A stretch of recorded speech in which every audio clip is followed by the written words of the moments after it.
I'm Alex, he's Jim, and this is the Charging Status EV podcast. How you doing, Jim? I'm all right, mate. How are you? Not too bad, not too bad.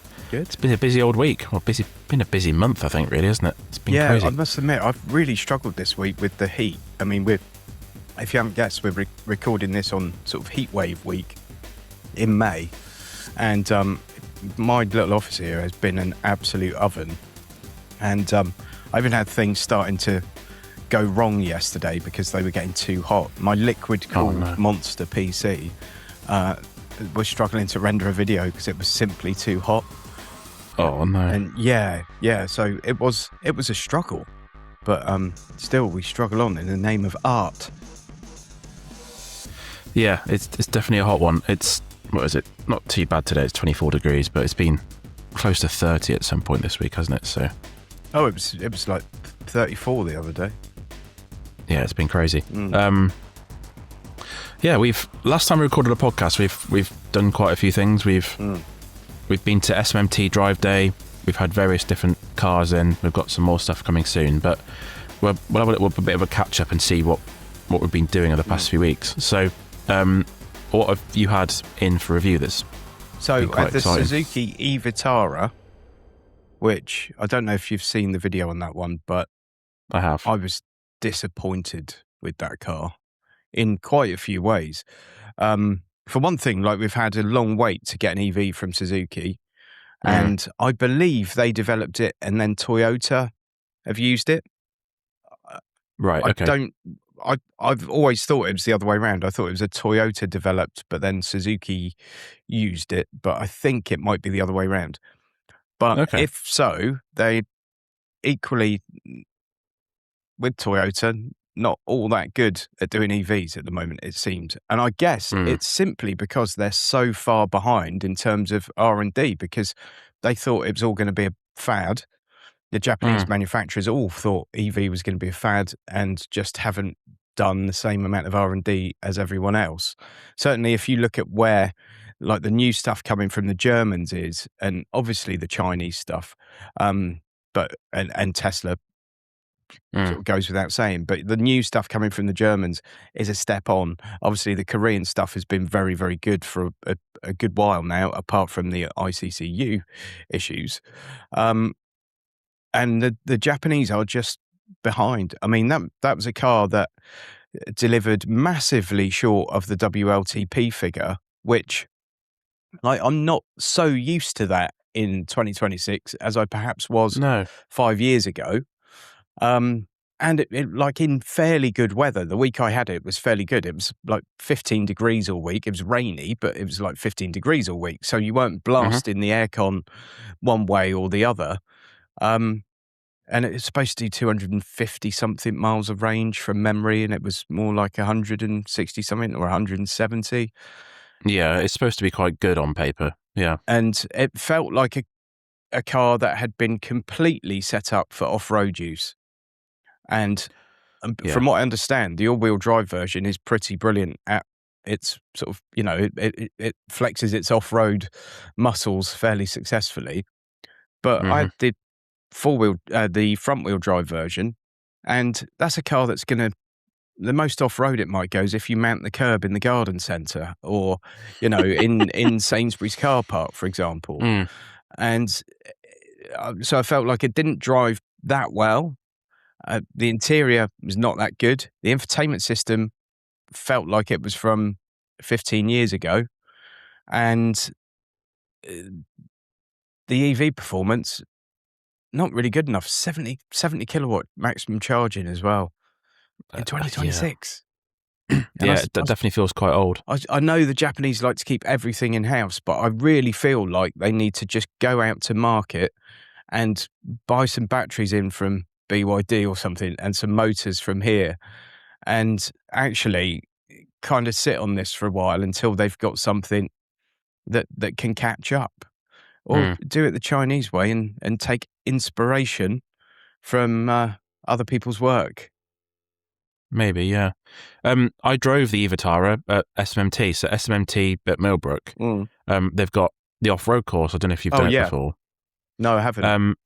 And we went out with the chap, and it's basically very similar, well, a bit more tame to what you get from a Land Rover Experience Day. Yeah. So there's very steep, really steep declines where it has to use all the hill descent control, and it was very impressive. Yeah. Like nothing seemed to phase it. The only thing that lets that car down off-road is the ground clearance. Yeah. It's not massively tall like a Jimny was. So, but if you take that out of the problem, it's incredibly capable off-road. Yeah. Really good. But yeah, it's a shame that when you take it on the road, I haven't taken it on the road yet, but by the sounds of things, it's just a bit disappointing. If you're going to do that, have it as a drive mode. So everything firms up, but it has been built to a price. It's not a particularly expensive car. No, it's not. So perhaps I'm expecting too much of it. But I think the really easy way to do it would be to put a few grand on the all-wheel drive version and give it a proper all-wheel drive mode where it does change the steering and the suspension and everything else.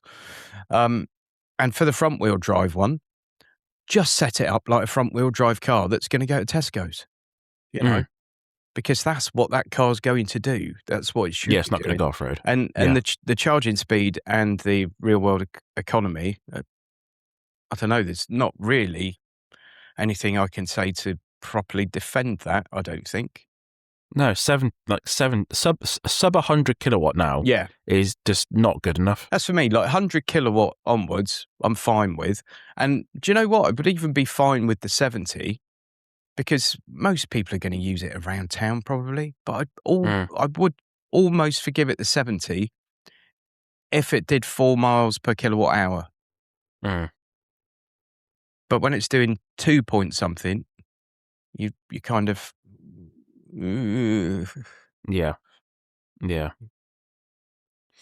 Oh, that's a shame. It's a real shame because, Suzuki makes, I think, some brilliant cars and brilliant value for money cars. And you can look at that one on paper and think it's value for money. And in some ways, it probably is. But for me, it felt cheap rather than good value. And Suzuki doesn't usually. It feels like built for a price, brilliant value. Yeah, the Suzuki Swift, the new one. Yeah. Lovely car to drive. Great car. Not that expensive. Yeah. So, what a shame. Yeah, you're right. They are incredibly far behind. All of them, really. I mean, from what I understand, the new Toyota CHR Plus, I think, is quite good, but I've not driven one, so not sure. But just all the Japanese manufacturers are just really which I'm gutted about because I've had lots of Japanese cars in the past. I'm generally a Japanese car fan in quite a big way, actually. Yeah, and I just think it's a bit sad that we don't have better EVs coming from them. Agreed. Hopefully they can. If they got behind EV in the way that they've got behind hybrid, fab. So that was at some point last month. I've had. What have I had? I've had the Geely EX5. I wasn't massively impressed with that car, really, and how it drove. Like, it's a very good quality car inside. And I think I've watched your review since as well, and you said the same thing. Like, it's a really well thought out, beautiful car to drive. Inside. I mean, like the interior. The software is really good. It's really quick. But I just thought the dynamics of its drive is a little bit lacking in quite a few places. Yeah, it's just very, very numb, isn't it? I mean, it's very, very soft and everything.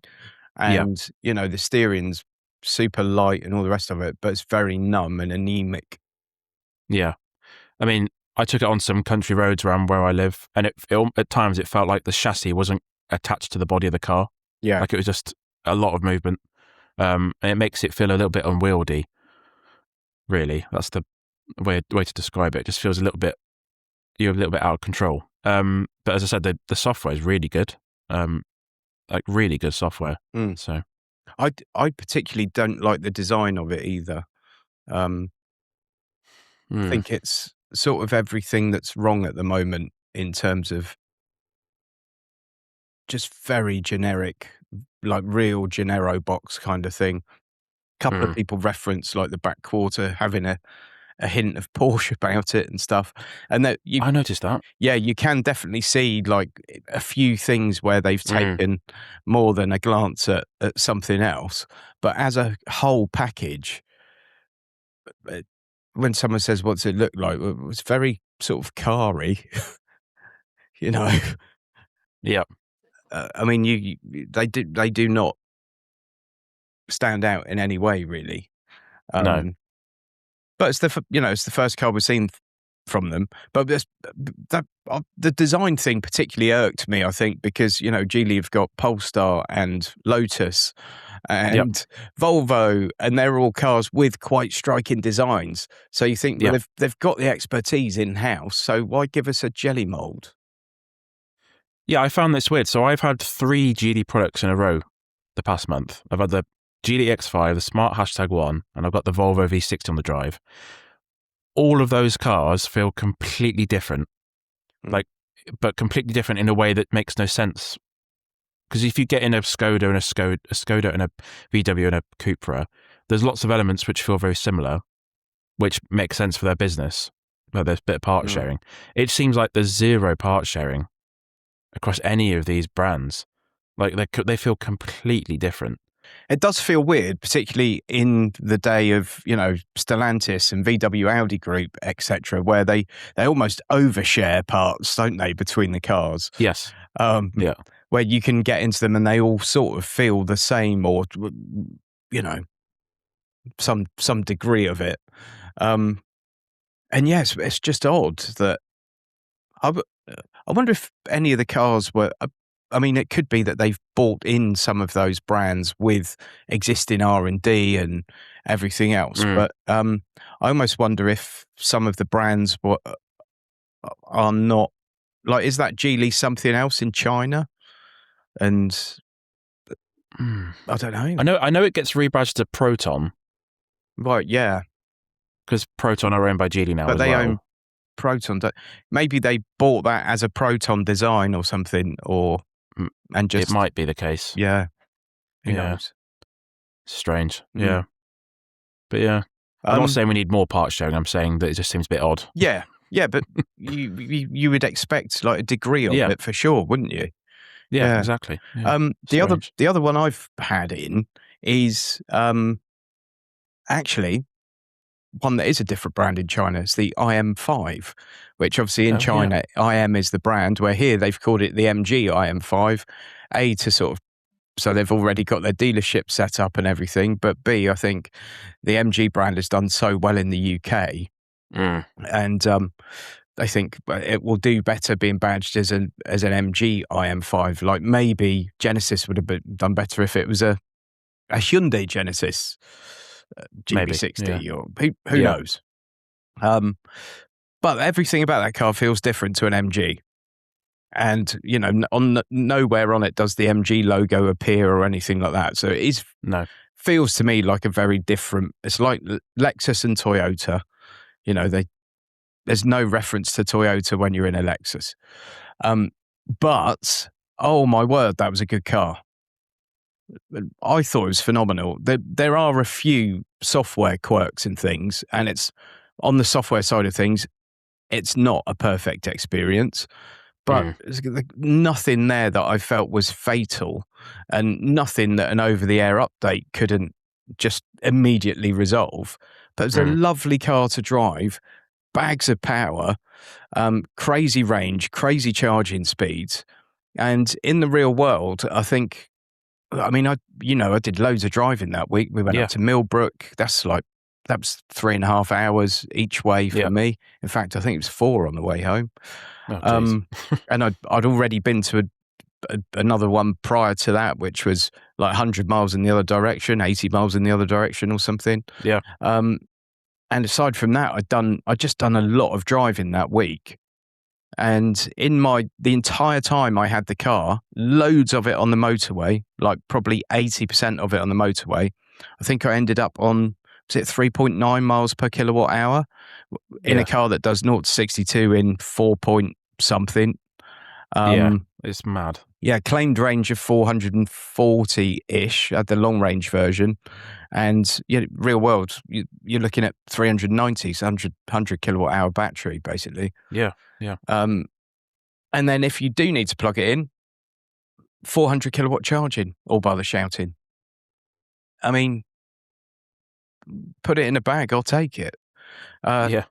The only thing that I could really fault was that the wheels look a bit poo on the long range and the standard, but they've actually got some quite nice wheels on the performance, so you could probably do an upgrade if they upset you. But that was a very, very good car that impressed me way more than I thought it might. Yeah, I know it's a slightly different car, but it's impressive because the Lotus Emea that I had in December, it had not amazing efficiency, but the same size battery as that MG. Yeah. I had a 100 kilowatt hour battery. The efficiency was almost 3, not quite. And yeah, it's crazy that you sort of hear a 100 kilowatt hour battery. You think, oh, they're compensating for something. Like it's got maybe not the great efficiency, so they're trying to boost the range by just giving it a bigger battery. But it sounds like what they've done with that IM5 is outstanding. I mean, yeah, that's impressive. Some people in the comments said that in owners' forums and stuff, people have been complaining about the efficiency. And I can only think they're driving them like lunatics. Or perhaps, I know the performance one hasn't got such a good figure. And the standard range, I think, has got a 75 kilowatt hour battery. So perhaps those two are not efficient for whatever reason. But of course, it could be down to the user. Yeah. But I was expecting like maybe 3 because it's a big car and certainly on the motorway. And I wasn't particularly, taking my time. I thought it might struggle a bit for efficiency. I was expecting, 2.8, 3, something like that. Yep. And when you've got a car that can do that in the real world and charge at 400 kilowatts, nobody ever needs anything more. No, that's amazing. Yeah. I mean, you could almost get away with putting a 75 kilowatt hour battery in it because you've got that charging capability and the efficiency. And with a lighter battery pack, it would be even more efficient, I would imagine. What's the price on those? Oh, I think it was like 45 grand for the long range. Wow. No way. And although it's definitely another, I'm not going to say Tesla clone, but they've definitely taken some inspiration from Tesla. I think they've done what I said Xpeng should have done with the G6, which is they've taken a car that's not very good looking, and instead of making it look worse, as Xpeng did, they've actually made it look a bit better. And size-wise, it feels more like competition for the Model S than it does for the Model 3. Yeah. But it's a lovely, lovely thing. You should definitely try and get one in, but I don't think they're taking press bookings on them at the moment for some reason. But yeah, brilliant car. Sounds good. Yeah. So unexpected, but yeah, that's a pretty nice surprise to have a car that did that week. Yeah. So. Especially as I'm so disappointed with the Geely. I just felt that was too much of a clone not done very well. And I thought, oh, God, I hope this one's not as well. Otherwise, I'm going to continually make the same video. But yeah, I mean, with the Geely, I was quite keen for it to go back. I was ready for the next one, if you know what I mean. See, I didn't hate the Geely. I just. Yeah. Sorry, did I say Geely before when I meant Xpeng? I don't know. I don't know. But I didn't hate the Geely, where I had a bit more hate in me for the Xpeng. Yeah. I just felt the Geely was just too bland. Yeah. In pretty much every respect, apart from the interior. That's fair. Yeah. However, one thing that wasn't bland that I had this month was the smart #1. Oh yeah, you're a fan, aren't you? It's unexpected. So I was supposed to have the #5 due to unforeseen circumstances. They couldn't get me a #5, which is fine. I'll have that later in the year. But the #1 was the company's first car.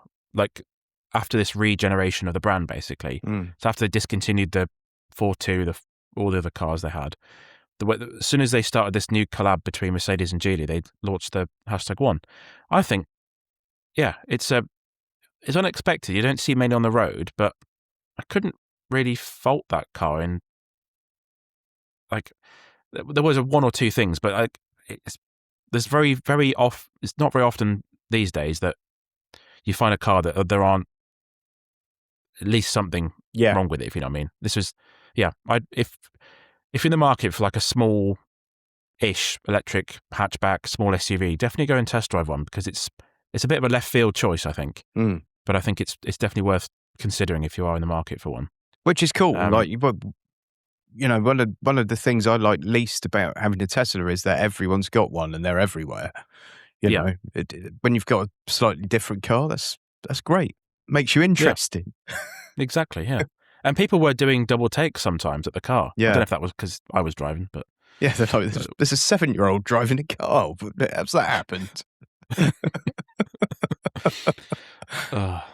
Yeah. He must be sitting on 3 cushions. Yeah, I was. Yeah. No, really nice car. It's weird because it's rear-wheel drive, so you get a nice driving experience. The suspension's well sorted. The infotainment's fun. Like you've got a little mascot as a fox. It's quite efficient. It's just a lovely car to drive, and it feels like they're not cheap, but they feel like they're like a Mini. They're a more premium option in that segment, and you can tell that some money's been spent on the interior because it just feels really nice. Yeah, so that's an important thing as well. I think rear-wheel drive on a small chassis is awesome, isn't it? Yeah, it's fantastic. Yeah, that's why the Honda E was so good. Yeah, it's true. Yeah. No, it's good. And then as I was driving, I was thinking about what you were saying the other week, like the bland combination of a very square driver's display and a big infotainment screen. That Smart has those things, but they're in different shapes and they're a bit more interesting to look at. So, pretty good. Something else I drove at SMMT was the new Jeep Compass electric.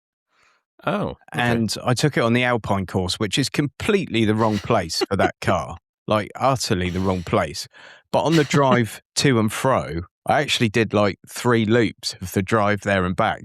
So I drove to the start of the course, as you know, it's like 2-3 minute drive.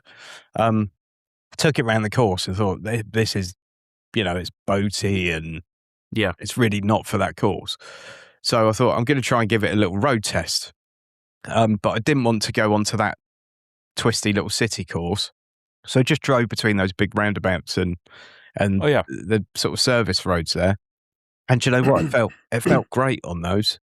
And it's a really nice design on, I thought, the outside and the inside. That's really garish green one. Oh, that one. Yeah. Yeah. But the thing I love with Jeep, and I mean, cards on the table, I am a Jeep fan. Like, I love like an old Cherokee or something where they're just a box. I just think they look so cool. The thing I love with the Jeep is no matter how modern they've made the designs, and then this new electric Cherokee really does look like a modern car, it's still instantly, it's a Jeep. Like, it's just got something about it and it instantly looks like a Jeep. And the interior quality's really quite nice. And I thought it was a decent piece of kit.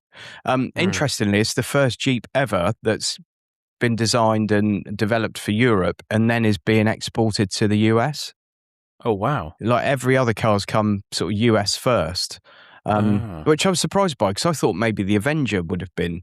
Yeah. But apparently not. Oh, right. I guess they just developed it in America, but with obviously our market in mind. And it's one of those things where in the design they've put loads of Easter eggs in. So I love that. There's like a bird that I can't remember which bird it is, but it has its summers in Europe and then migrates to the US, and so that's on there because it starts in Europe and then goes to the US. And loads of like little clever Easter eggs that were quite quite fun without being naff. Yeah, I like that. And yeah, I was impressed by that. I'd like to get one in and spend some proper time with it, actually, but I might try and make that happen. Yeah, go for it. Yeah. So that's good. I've had the petrol one in the US a couple of times. Like, it was a hire car. Yeah, like the previous incarnation of it. And again, like that's never sort of let me down. Totally fine. But the EV powertrain really does suit it. Yeah, some cars get instantly improved by becoming EVs sometimes. Yeah. So yeah. It's SMMT. It's difficult because that Alpine course is not suited for every car, and some normal road cars are just going to feel horrible. Yeah. So it doesn't always work, but it's great if you've got a performance car. I think it's brilliant because it does everything. Yes. Although obviously a performance car as well, a flat track would be quite nice. But the fact that it is so undulated and twisty, it's a dream, isn't it? Yeah, it's brilliant. Yeah, but yeah, for something like that, it's just really not the car to be in. No, not really. That's good though. Like it seems like Stellantis make sort of cookie cutter cars. Yeah, like they all look quite different, but they all are fundamentally the same thing. But it's quite nice to hear that Jeep is doing something quite unique, I suppose. It's weird though. There are some brands within Stellantis that have always felt quite different, aren't there? Like Alfa. Although they like some of the entry level cars are obviously borrowed. Yeah, and I've always felt that they share more with Jeep and one or two others than they do with Vauxhall, for example. Where Vauxhall and Citroën seem to be sort of pretty much joined at the hip on quite a lot of things. Yeah, but it almost feels like there's sort of two camps within Stellantis, and when it comes to some of the development, and particularly the slightly more premium stuff like Jeep and Alfa, for example. And of course, they had a Maserati there. We can't forget that Maserati at Stellantis as well. Yeah. Which, funnily enough, because I took out lovely Josie, your better half, in the Gran Turismo because she wanted to get in a car with a real man who can drive for once. And the gear selector buttons are very similar to what you find in a Fiat 500e. Oh no! Yeah, they're not. Oh. They're not the same. Yeah. That's disappointing, isn't it? Yeah. But I could forgive that car for a lot of things because it's pretty lovely. Yeah. It looked nice, to be fair. Yeah. What I'm trying to think what else I drove at SMMT. I think the Ioniq 6N, of course. Oh my god, yeah. Oh, of course. Yeah. What a thing. So I was chatting with Robin from Hyundai there, the PR, and he said to me, how did you find it compared to the 5N? Because obviously I've driven the 5N a lot and sort of driven it in anger a fair bit. And I said to him, I felt like the 6N requires more talent than the 5N does. Like the 5N seems to just give you talent. And right, it just looks after you, yeah. Yeah. But the 6N, I felt, was less forgiving, and you could feel it twitching around a bit more. And certainly I didn't feel like I was as good a driver in that as I feel like I am in the 5N. But Robin said he thinks it's a better road car, and I can totally see that. It just things, even the layout of it is as like a Grand Tourer that you can, if I had hair, let your hair down in when the time comes. It'd be absolutely fab. And again, you put it into eco mode or comfort mode, whatever it is, and it just feels like an Ioniq 6, which is a brilliant car. Like so underrated, I think, the Ioniq 6. Yeah. Brilliant lease deals on those at the moment, by the way, by leasing.com, who are not sponsoring this video or this channel. You could talk to us, though, leasing.com. So yeah, brilliant thing. But I feel like, don't think if you've driven the Ioniq 5N, don't think you then know everything about the 6N, because they are quite different. That's good. Yeah. It's good to know they've made something a bit different, perhaps, that isn't sort of like a different shape, but the same car underneath. Yeah. Because that could be quite easy for them to do. Yeah. That's quite good. It's quite funny in the comments on that video, by the way. Some people getting very upset with the fake engine sounds and the gears and stuff. Oh, and really? Like, you have to turn them on if you want them. Yeah. And I They're do. not on by I default. think it gives you a completely different experience, and I think it's a giggle and everything else. Yeah. But I wouldn't every day. I wouldn't put all that on to go to work or go to Tesco or, but if you're on a track, absolutely, I'm going to turn it all on, and I'm going to giggle every time it pops and bangs, and and I'm going to play about with the gears. I might be slower using the gears, but it feels way more engaging when you're driving it aggressively. Yeah. It's funny what upsets people, isn't it? They've never it's very different watching a video about something and then trying the car yourself. It's completely different, isn't it? Yeah. So you're not going to realise these things until you drive the car. I get if it's not for you, but like, why is it evil? Well, no. Someone said to me, if you turn the engine sounds on, it's an EV, so it will use more power, so you won't have as much power. I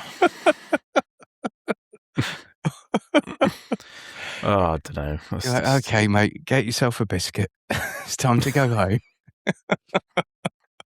Get yourself a biscuit. Oh dear. Yeah, that's good though. I'm quite excited to see what the standard Ioniq 6 is like when that arrives. Because I'm under the impression actually that the Ioniq 6 in the USA, they're only taking the 6N. They're not taking the standard 6. But we will get the standard 6 here in the UK later this year, I think. So right. Because I like you, I love the standard 6. I know you did that big Europe road trip in one. I've done a decent amount of mileage in one last year, so I was really impressed with that. So hopefully the new one is just as good. Yeah, fingers crossed.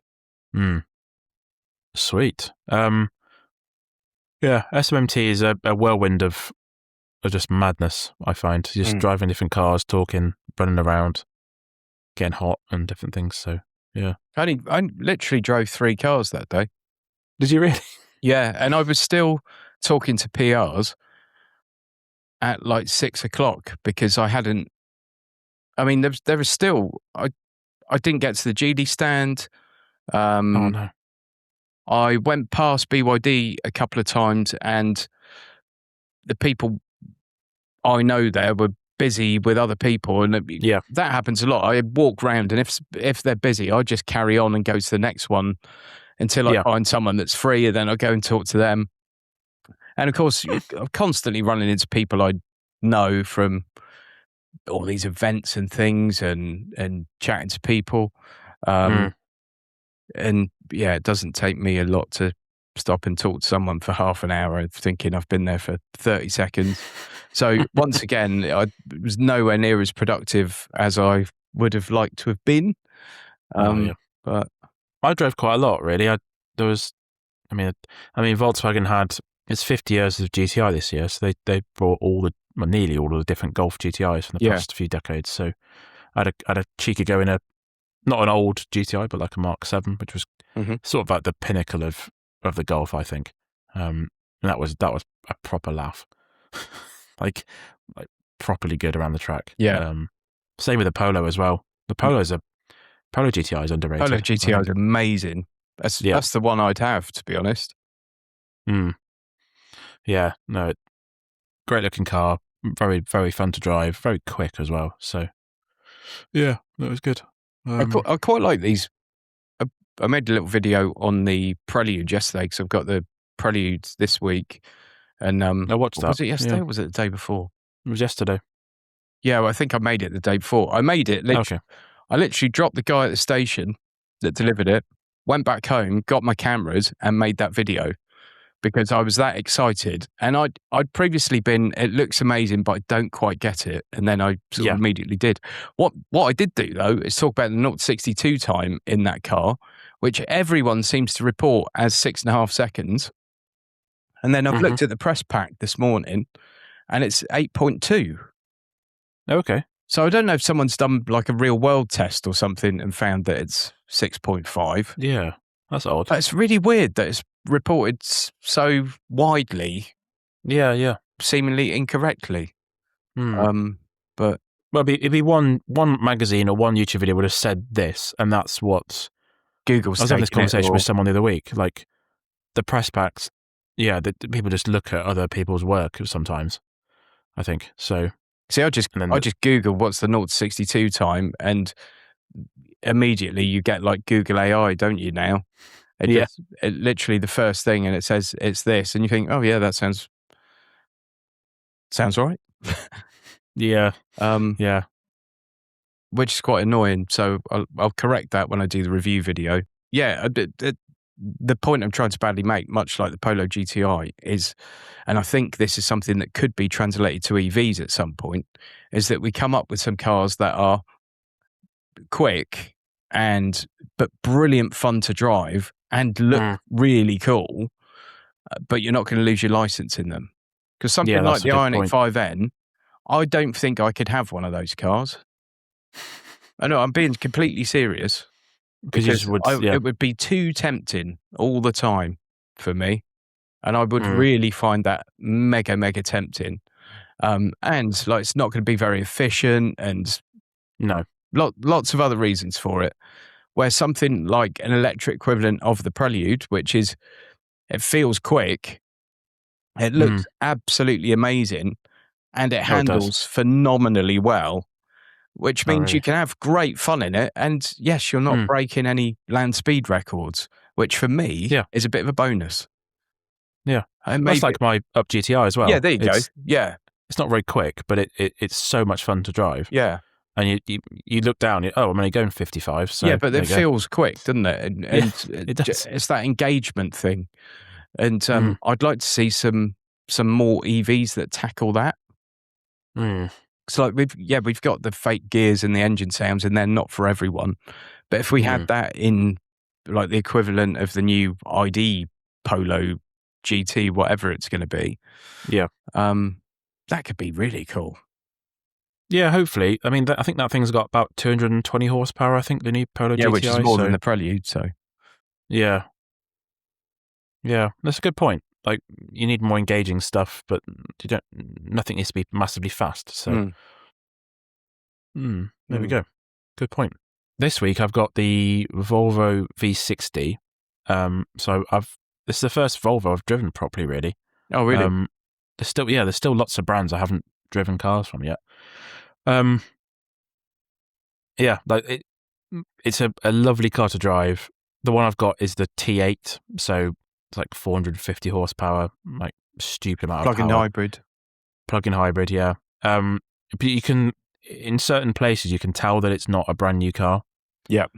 Like you can tell it's probably on its way out, possibly. Yeah. Like the screen's not massive.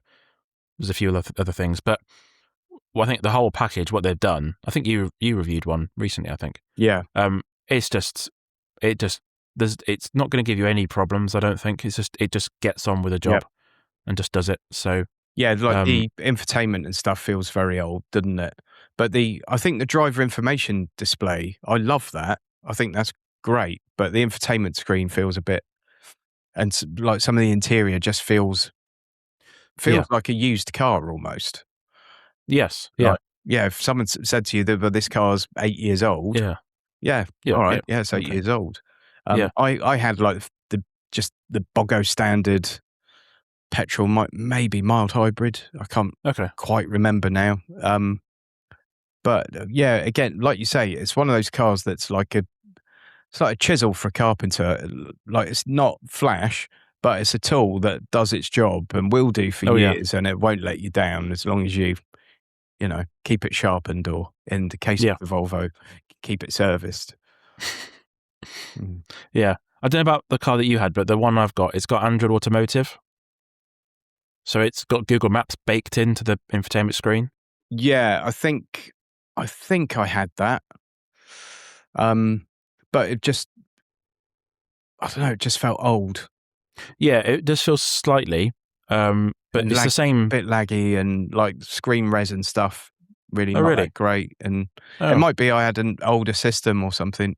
maybe. You have to watch my video to find out. I will have to, yeah. Yeah.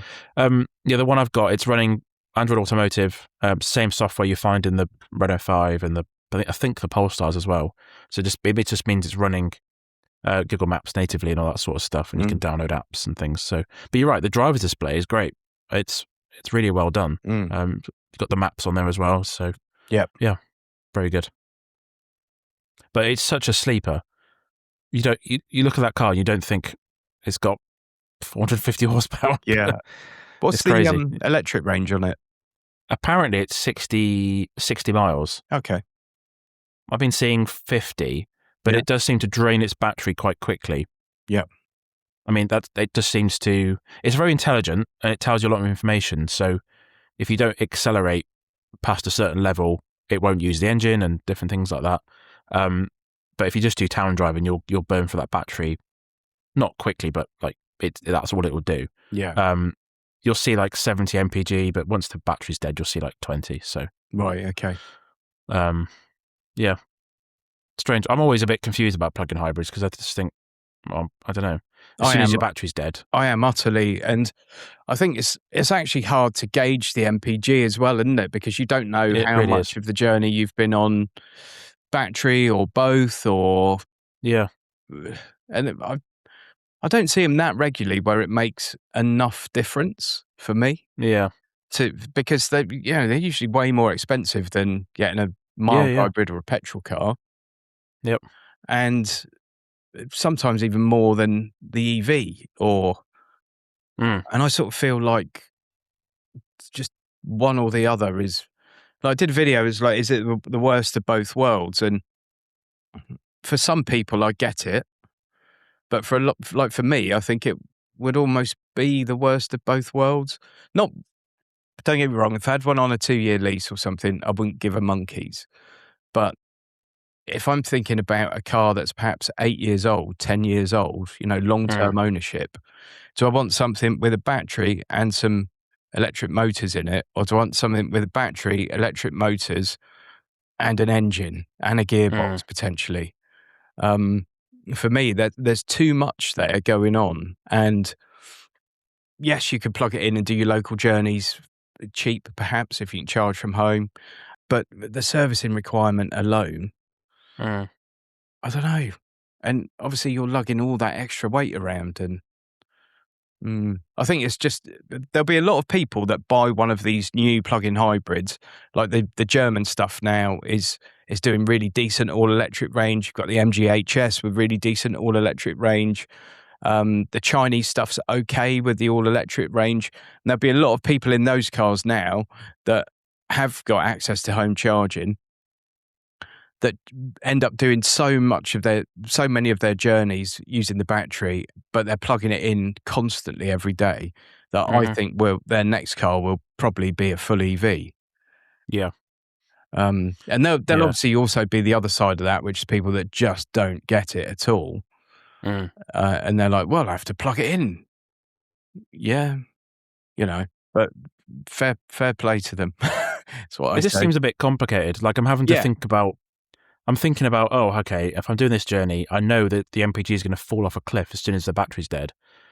Like, is that, I don't know, it just seems a bit too complicated. I know it's not complicated, but it just seems a bit unnecessary. It's that thing I say about a lot of things. Like, I was in Curry's with a mate last night, and he was looking at these coffee machines, and I know you're a bit of a coffee snob.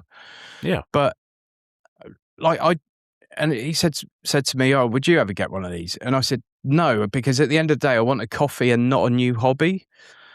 And I don't want making a coffee to take 10 minutes or whatever, or 5 minutes. I want to put the kettle on, get some quite nice instant, put it in a cup, stir it, put some milk in, and drink it and get on with my life. I don't need to go and buy some challenging glasses, perhaps start wearing a cravat or braces and a bow tie. and talk about the foothills of the Andes where my coffee beans didn't grow because it would probably be too cold. But and there's a lot of that. Like I think it's like early EV adoption. Like a lot of those really, really early EV adopters, it almost became a job for them, didn't it? Because they'd have spreadsheets, they'd have folders, they'd have, everything possible. And it became like a hobby. And my dog's doing something strange in here. Hello. Come on. Britain's one and only EV podcast. She hasn't been on the podcast for a while. Oh, cute. The podcast. The podcast. I could use her as a hair piece. Should we try that? I don't know. So yeah, I don't want a hobby with these things. It's like solar panels. I'm looking into solar panels quite a lot at the moment. And my friend Gary's got, the Gary Does Solar channel, and he's sort of made a career of it. But I very much don't want to. I want the things to go on the roof, a battery to go somewhere, and I want it all to just magically work in the most efficient way possible without me ever needing to get involved. And I never want to see the data. And I just want to see a £100 less on my electric bill every month. I'm a simple man, Alex. Yeah. No, it just seems like, it makes a lot of sense. But the week I'll be driving the Volvo, it just seems like, okay, I've got to plug in every day. It's charging for 12 hours because that's how long it just sits there for.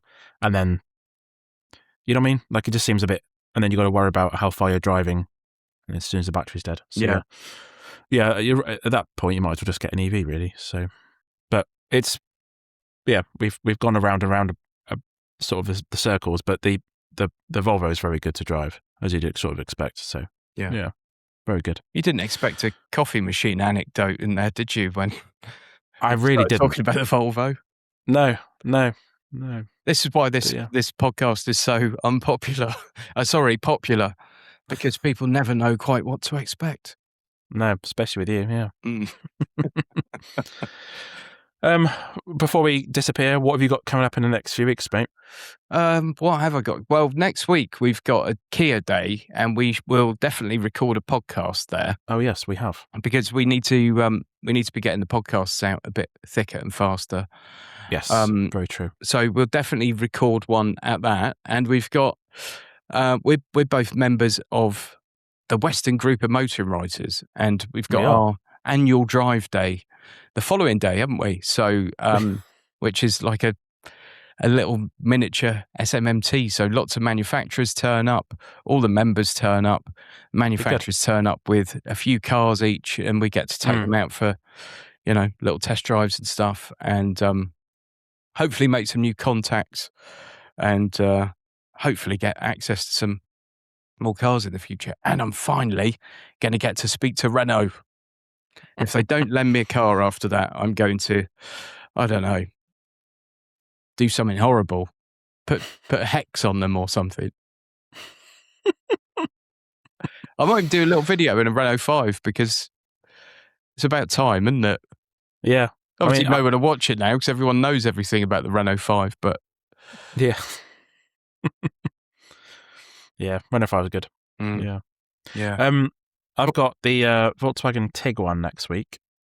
Oh, yeah? Which I'm quite looking forward to, because I think that actually did quite well. Mm-hmm. I think the last time I drove one was about 2 years ago. Right. Must be, yeah. Yeah. And then the week after that, I've got 4 days in a Morgan Super Sports, which is quite cool. So, yeah. I'm not too far away from Morgan, so it's not a massively long way to go. So, yeah, looking forward to that. It'll be quite good. Okay, yeah. I wouldn't be... I'm not too fussed about Morgan, to be honest, but... It's quite cool. Like, it's so special, I think it'd be quite cool to have a look at. Right, so let's just end this with a bit of sage-like wisdom. I think the cars are cool, and they're different, and they're strange, but I think that a lot of their owners buy them because they think it'll make them cool. And possibly. I think a lot of their owners are really not very cool. There you go. That's a fair point. Looks like the dog's left the room. Yeah. Got bored. Much like our listeners. Yeah. Yeah, that's a fair point. I think, yeah. This one's different. I think it's the first Morgan with a boot. Not sure if that's correct, but we shall see. Yeah. Cool. Nice. Enjoy. Yeah, be good. Yeah, apart from that, I think that's pretty much it for this episode. Thank you so much for watching, everyone. Thanks for listening as well, because obviously this is an audio podcast as well. If you like what we do, please subscribe to the podcast on YouTube, Apple Podcasts, all the different platforms. Be greatly appreciated.